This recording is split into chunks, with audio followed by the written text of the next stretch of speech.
सुप्रभात बच्चों, आप सभी को पुनः स्वागत है पाठ 15 थोड़ी सी धरती पाऊं कविता के शेष भाग में।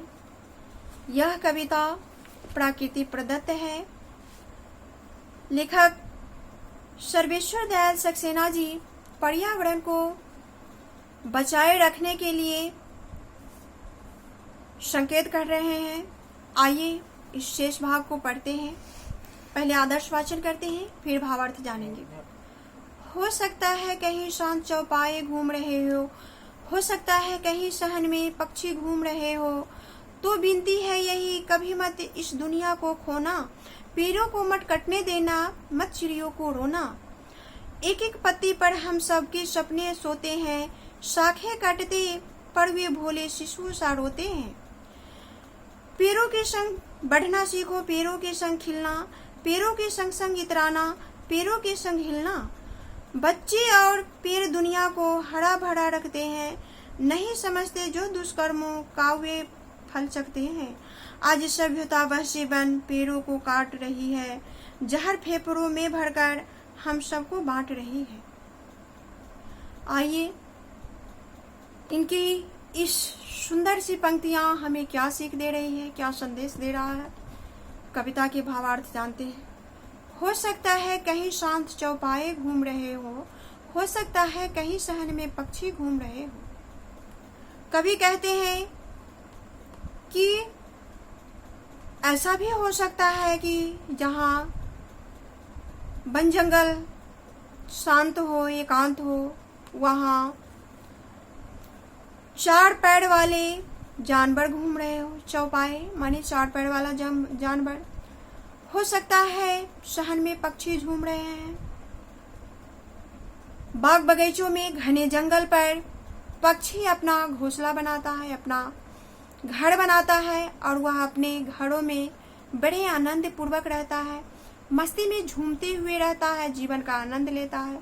तो विनती है यही कभी मत उस दुनिया को खोना, पेड़ों को मत कटने देना, मत चिड़ियों को रोना। तो कवि विनती करती है हम इंसानों से कि विनती यही है, यदि चिड़िया की वास स्थान है, जानवरों की निवास स्थान है, या जंगल या पेड़ पौधे, तो इसे मत खत्म होने देना, मत इसे काटना, नहीं तो वह सभी पशु विलुप्त हो जाएगा, चिड़िया नष्ट हो जाएगी। एक एक पत्ती पर हम सबके सपने सोते हैं, शाखें कटने पर वे भोले शिशुओं सा रोते हैं। एक एक पत्ते पर हमारे सपने सोते हैं, हम रंग बिरंगे सपनों को संजोते हैं।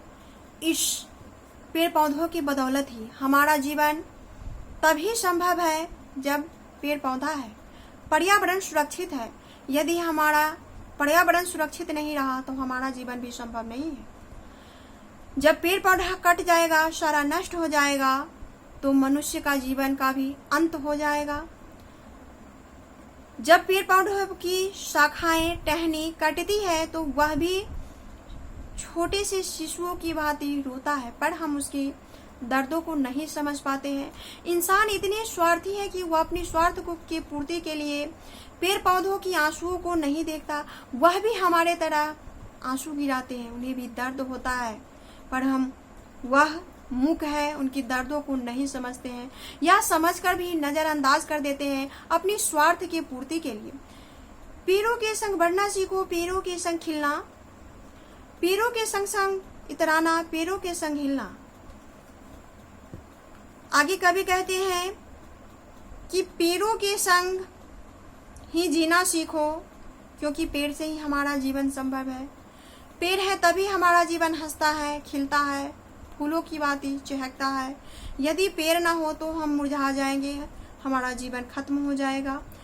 पेड़ के संग संग इतराना सीखो और पेड़ों के संग हिलना।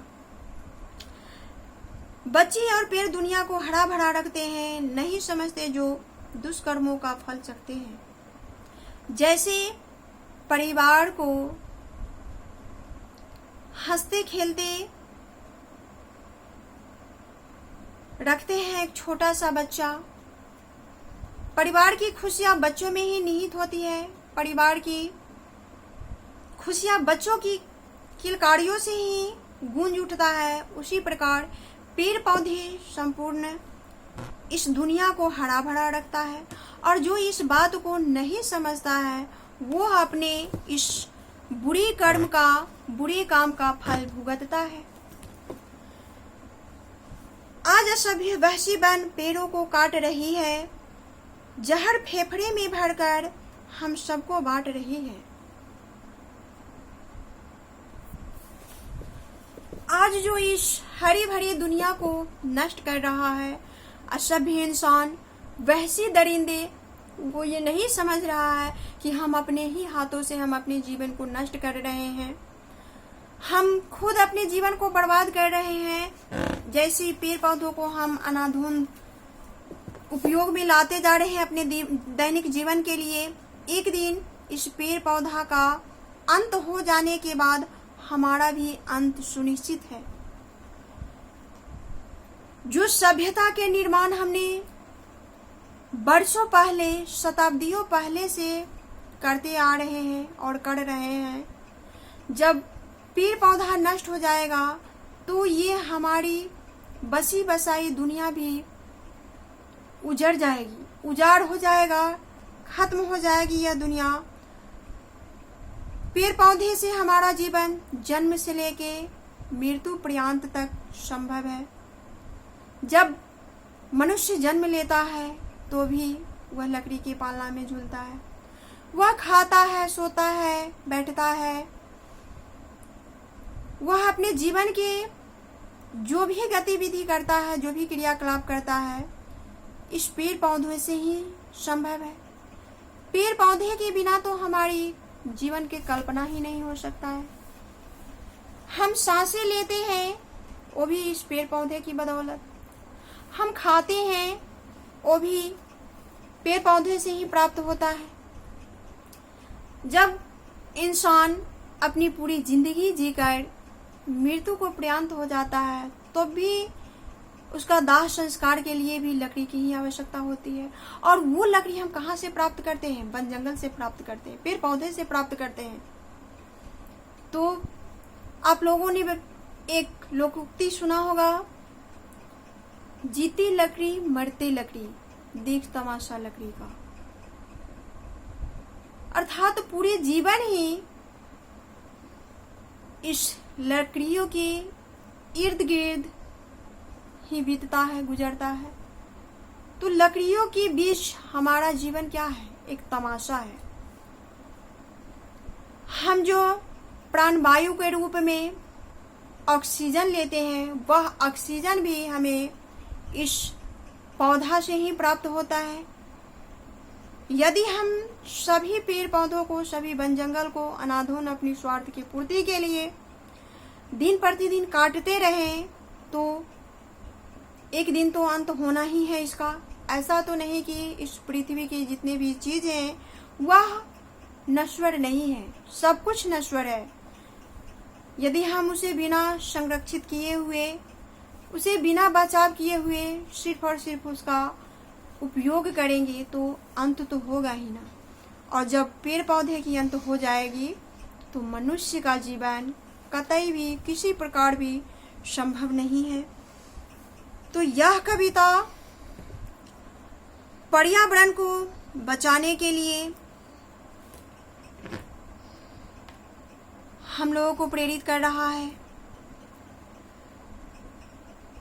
कवि कहते हैं कि पर्यावरण को बचाना मनुष्य का ही दायित्व है और इस दायित्व को सभी मिलकर निर्वहन करें, किसी अकेले से नहीं हो सकता है।